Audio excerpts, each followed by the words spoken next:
Bonjour à toutes et à tous, vous écoutez Cinécast. Salut Thibaut. Salut Guillaume. Cinécast, c'est le podcast qui chaque semaine vous recommande des films à voir au cinéma, en streaming ou VOD. Petite escale sur Netflix avec une série très très attendue de la part de nombreux fans, on va dire, de l'univers Alain Chabat. Pourquoi? Parce qu'il s'agit de Astérix et Obélix, le combat des chefs, une nouvelle adaptation de la célèbre bande dessinée, signée donc Alain Chabat, mais pas que, on va y revenir. Et comme vous l'avez entendu, ce n'est pas un film, c'est bien une série de 5 épisodes. On les a tous les deux vus. Thibaut, on va vous dire de quoi on en a parlé. On en a pensé, pardon, je vais y arriver. Avec donc Alain C'est Chabat, moi qui suis Gilles fatigué, Lelouch, c'est pas toi, normalement. c'est clair, pourtant ça va bien, moi je me sens en pleine forme.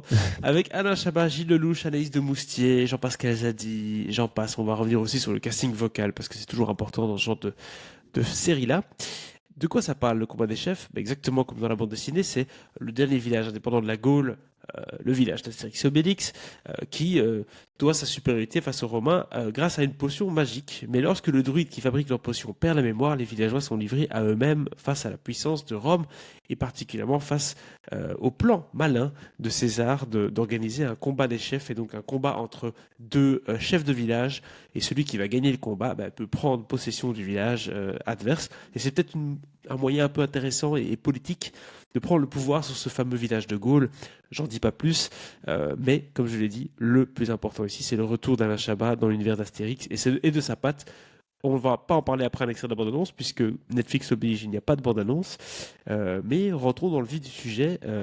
Thibaut, quelle fut ta première impression à la découverte de cette nouvelle série?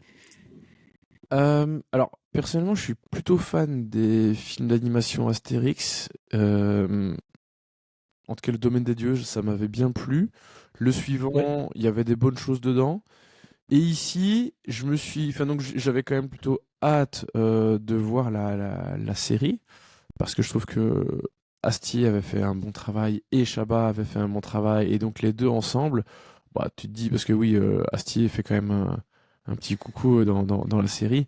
Euh, Vas-y. C'est surtout les équipes techniques, hein. Les équipes techniques de la série Oui, on voit qu'on prend la même passerelle que le film finalement. On prend un peu les mêmes équipes, on recommence. C'est juste que maintenant c'est Alain Chabat qui est aux commandes avec ses acolytes. ouais, ouais, exactement. Mais donc si on aime bien les dessins animés ou les films d'animation d'Alexandre Astier, on va s'y retrouver dans cette série-ci d'un point de vue esthétique, ça c'est évident. Exactement. Et pour moi, c'est plutôt le premier bon point de cette série, c'est que bah forcément, c'est l'avantage de faire de l'animation, c'est que tu peux être fidèle à un dessin 2D, même si ici les personnages sont en 3D. Mais voilà, on reconnaît extrêmement bien tous les personnages, comme c'était déjà le cas dans les films d'animation. Euh, donc ça, c'est un bon côté.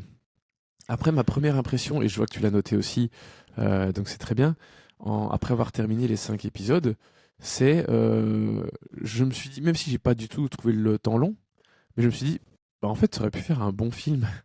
Parce que Oui. bon, on a 5 épisodes de 30-35 minutes. Bon, forcément, donc ça aurait fait un film de 2 heures et demie. Mais je me suis dit que ça aurait pu faire un bon film si ça avait été un peu plus recentré sur certains moments, un peu plus concentré, un peu plus dense.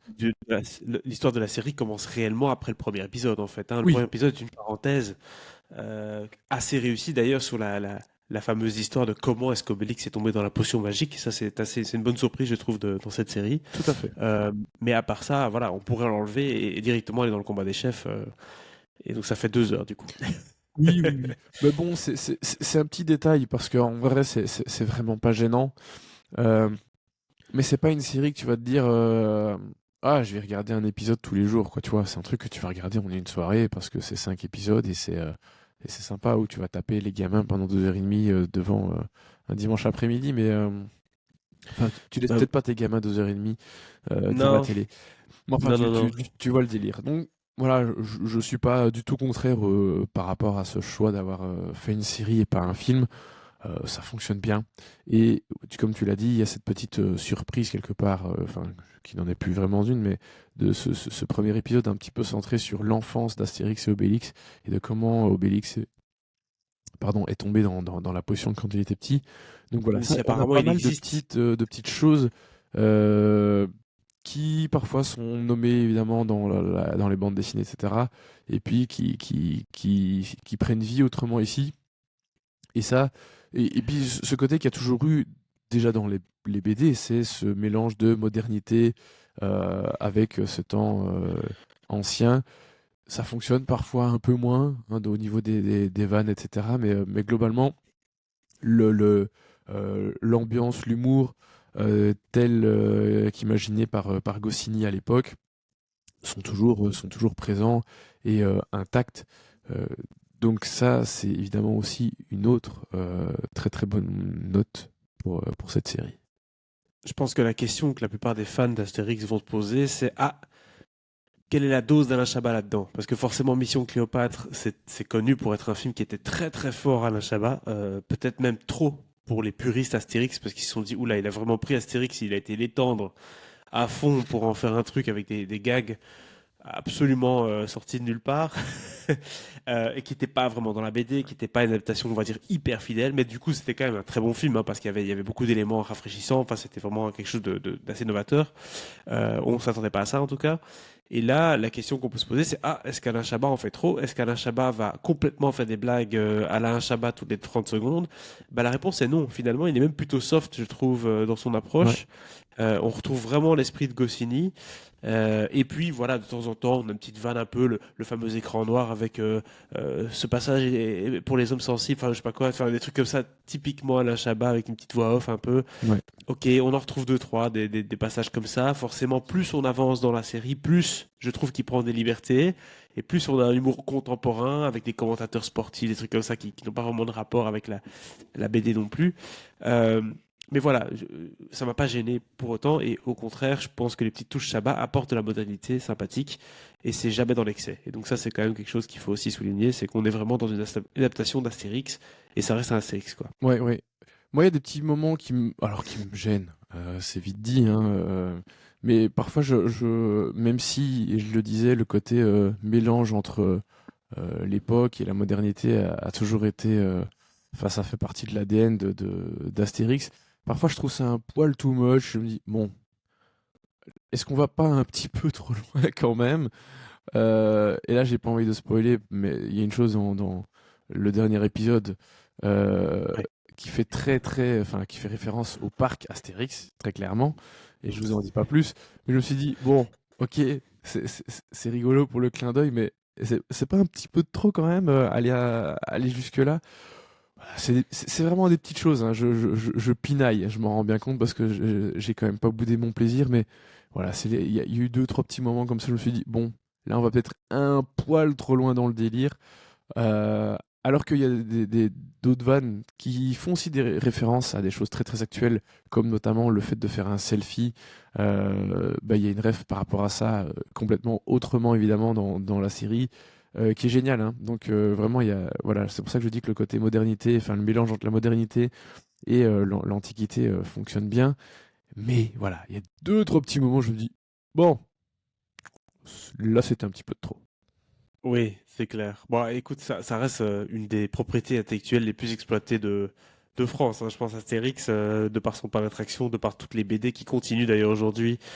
C'est une vraie marque qui est fortement exploitée, donc c'est évident qu'il y a un peu des ficelles marketing et produits derrière.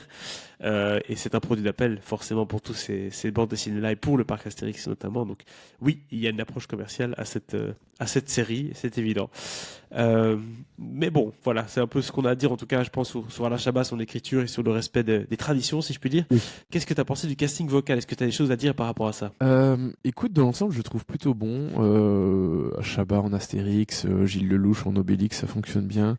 Oui, Il y a des voix assez marquantes du cinéma français qu'on reconnaît facilement. Jean-Pascal Zadi, évidemment. Je pense à Grégory Gadebois aussi, qu'on reconnaît assez facilement. Et bah, c'est un de tes bémols aussi, je vais brièvement le citer avant que tu le développes. Mais alors, merci. autant dans l'absolu, il m'a pas gêné, mais j'ai trouvé ça un peu étrange, bizarrement, comme si ça collait pas tout à fait, tu vois. C'est le choix de Thierry Lhermitte en Panoramix, qui vraiment, d'une part, ça m'a plutôt plu. J'ai fait, bah en fait, oui, pourquoi pas. Mais voilà, il y a un truc, enfin, c'est juste que j'arrivais pas à m'y faire complètement, tu vois. Ouais, je vois ce que tu veux dire parce que c'est vrai que Thierry Lhermitte, en fait, il a des phrasés et des phrases qu'il doit dire qui sont assez communes dans l'univers d'Astérix, notamment Oh, Obélix, tu es déjà tombé dedans quand t'étais petit, tu peux plus prendre la potion, enfin, cette fameuse phrase. Et lui, quand il l'a dit, bah forcément, nous, on a l'habitude d'entendre d'autres personnes qui l'ont dit auparavant, et ça nous fait quelque chose, quoi. On dit, oula, c'est pas. En plus, c'est Thierry Lhermitte, donc il a la voix un peu du dîner de con, quoi. Tu vois, c'est un peu ça nous vient en tête, et c'est assez complexe, c'est vrai. Mais au fur et à mesure, on fait avec, il n'y a pas de problème. Mais c'est au tout début, c'est un peu déroutant quand même. Jean-Pascal Zadi aussi, je trouvais que c'était un peu spécial de l'avoir en légionnaire, parce qu'il a quand même un phrasé un peu plus, on va dire, urbain, un peu plus, tu vois, genre argot. Et Ouais. là, genre, ah, patati, patata. Et toi, t'es là, ouais, c'est un peu bizarre d'avoir ce genre de phrasé-là pour un légionnaire, mais bon, ok, pourquoi pas. Moi, ça m'a bien plu justement de le Oui. voir vraiment à contre-courant. Ouais, je trouvais que ça fonctionnait bien. Bon, ouf, j'ai rien de négatif à dire par rapport à ça en particulier, mais je pense que un des trucs qui était intéressant dans cette série aussi, mine de rien, c'est l'adaptation pour Chabat en version animée, puisque j'avais lu une interview de lui récemment qui disait que c'était pas un exercice si facile que ça et qu'il était un peu perdu d'ailleurs dans l'exercice, puisque quand tu travailles dans l'humour, la comédie, l'improvisation, etc., tu peux pas improviser dans un film d'animation. Tout Non. doit être bien réglé à l'avance, même 6 mois avant, tu dois avoir fait tous tes sketchs, tu peux pas revenir en arrière. Et donc il a trouvé ça très difficile de pouvoir mettre son trait d'humour dans un truc aussi long à confectionner, quoi. Ouais. Et donc voilà, lui qui aime bien la dernière minute, il n'a pas du tout été servi. Mais c'est pour ça qu'il s'est accroché avec ses partenaires, hein, Pierre-Alain Bloch, Benoît Houillon, qui sont ses partenaires d'écriture pour tout ce qu'il a fait jusqu'ici dans sa carrière. Et il a également été aidé, je l'ai noté, par Fabrice Joubert. Sais-tu qui est Fabrice Joubert? Non, mais je sens que tu vas me le dire. Je vais te le dire. C'est l'animateur qui a travaillé sur Moche et Méchant, ces trucs-là, tu vois, c'est D'accord. quelqu'un qui a beaucoup d'expérience dans l'animation, qui a pu un peu cadrer les idées d'Alain Chabat, parce que Alain Chabat tout seul avec de l'animation, ça ne va pas. Ouais. Bah écoute, Alain, s'il veut improviser en faisant de l'animation, il faut qu'il fasse du motion capture, hein. Enfin, du Oui, stop c'est ça. motion, pardon. Attends, ne nous lance pas l'idée de faire un nouveau Planète des Singes version Chabat. On Non, a mais il déjà eu devrait faire, Rêve, ça va être tu vois, Alain compliqué. Chabat avec Studio Hardman, quoi. Ça serait quoi? Ça serait cool. C'est vrai, ça peut être pas mal, tout à fait. Bon, on va lancer l'idée comme ça. En tout cas, s'il y a bien une chose qu'on s'est dit en regardant la série, en tout cas moi je me suis dit en regardant la série, c'est s'il vous plaît, dorénavant en France, arrêtez de faire des films live action pour les bandes dessinées, quoi. On a eu Natacha Hôtesse de l'air, il est temps de faire des films d'animation pour ces BD, quoi, parce que là c'est pas possible, ça marche pas, quoi. Oui, C'est je pas suis la bonne d'accord manière avec de toi. faire en tout cas. Bon, ça coûte plus cher, certes, mais je pense qu'il y a plus de chances de réussite en faisant une BD en format BD qu'avec Kev Adams ou autre au casting principal. On est Bref, bien le mot est d'accord. dit. Qu'est-ce qu'on donne comme note à cette série? Moi j'ai mis 4, j'ai été très gentil. Euh, mais je pense que la vérité est plutôt entre 3 et 4, on va pas se mentir. Oui, oui, je trouve que 4 c'est très gentil quand même, mais non, non, j'ai vraiment pas boudé mon plaisir. J'ai passé un très bon moment. Je trouve que c'est de bonne qualité. Donc oui, on est entre 3 et 4. Il n'y a pas de souci. C'est parfait, entre 3 et 4 pour cette série, donc Astérix et le combat des chefs. Je le précise, cette série sortira le 30 avril sur Netflix. On en parle un peu plus tôt puisque l'embargo a été levé et on voulait vous en parler le plus vite possible. N'hésitez pas à nous dire un peu votre avis sur la série si vous avez l'occasion de la regarder. Et abonnez-vous au podcast sur la plateforme de votre choix, que ce soit Spotify, Apple Podcast, iTunes, Deezer, on est partout. À très très bientôt pour de nouvelles critiques. Ciao ciao. Ciao, ciao.